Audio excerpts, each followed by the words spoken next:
But with the Fizz pick, we probably won't. That's a really tough lane. And looking at the team as well, it's going to be hard to hit a shockwave on any of these guys as they're hopping in, out, jumping left and right. That's a risky pickup, but it is something that Tinons likes.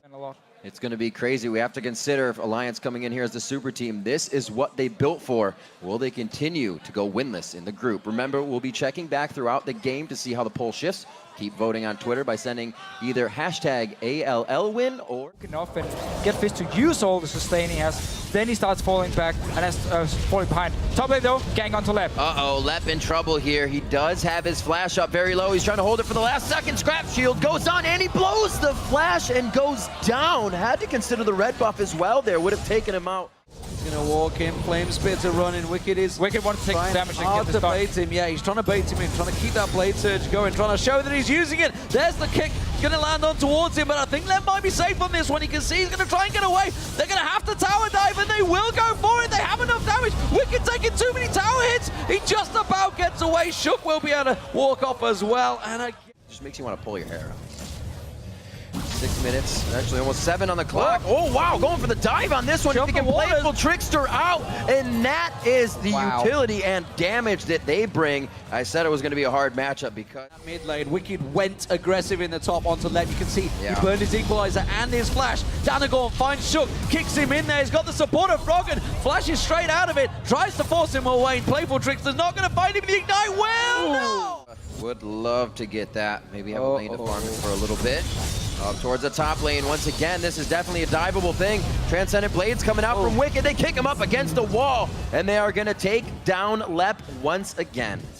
Kill Lep off of this one. No. He's got to know they're still close. Spend the whole game. Going for him.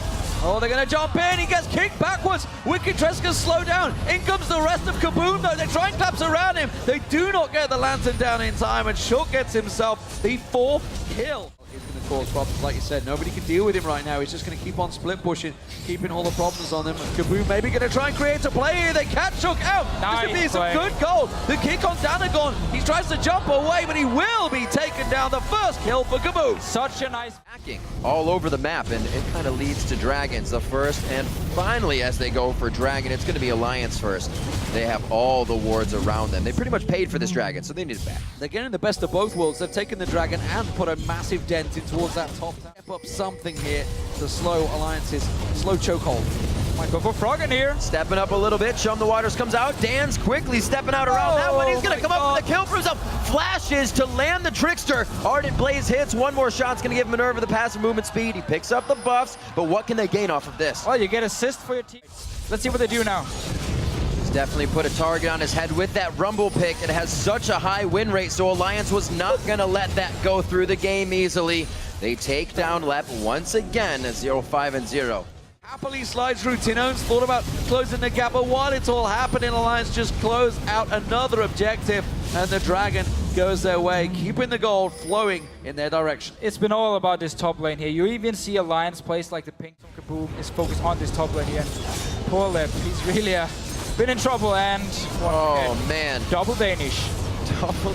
Indeed, coming up, not even a Chum the Waters necessary for that one. They know they had the control with the wards around them, and that means all those ultimates are still ready for use. Going a little hard here. Chum the Waters now coming out for Dance. The Zanya, that's going to be a hit. The Static Shiv Burst coming in with a nice shot from Tabs. They got eyes on the turret, and Froggen's off the side. In comes Nif, tries to keep him around there. The Death Sentence will land, but it's Froggen he catches. He's got himself a Rabadon's Death Grab. Sorry, he's going to build up towards him. Minerva going to get caught out. Froggen taking low. The Zonia's is not quite off cooldown yet. Will he get picked up? Tino's dropped. They're going to keep on rushing. Dan's very low on this one. Danagorn had to jump out, so he's not going to be able to reset back in off of anything because there's no kills coming, and even with Froggen throwing the fish out of the boat on that, they were able to take the fight to Tinons and Dan. And Lep once again. Oh no. No piercing the heavens this time. Well, we say it so many times when 7 in the game and want to finish it in 20 minutes. They're actually respecting the power spikes of Kabum. They're respecting the 5 versus 5 power they do have. So Alliance has just been taking it pretty slow, making sure they can get this win here and don't have to risk Kabum coming back in the game. Well, someone it is coming is Danagorn, going to try and sneak around the side. Can he get close enough to try and jump in? No, instead forced away. Shook takes down the Baron. And Alliance secure yet another objective. They're now 11th. Wicked there, but again, all towers now down. The inhibitor is gonna drop. Tab's forced away from this one. Kabum desperately trying to find a target. Is it Wicked? Shockwave pulls him in. Have they got enough? The monsoon lands. Danagons is gonna get focused. He gets burnt on down. Shook goes deep.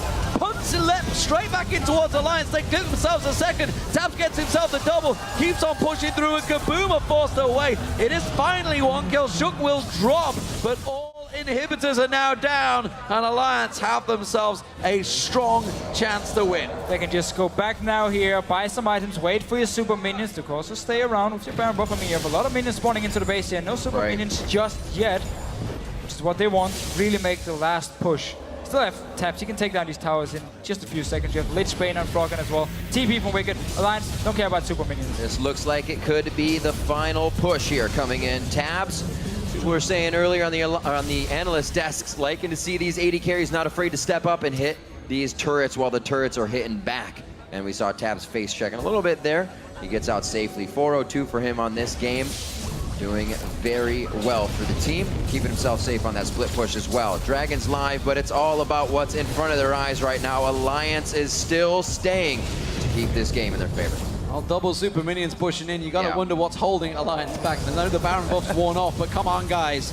You have a gigantic lead. All 3 inhibitors down. It's just time you find a pick here, and that is what they're looking. Double super minions coming in the top. Double super minions coming in the bottom, and rotating through in the mid lane as well. Alliance drawing on through, trying to find that one simple time to push. They're so careful of that sonic wave landing.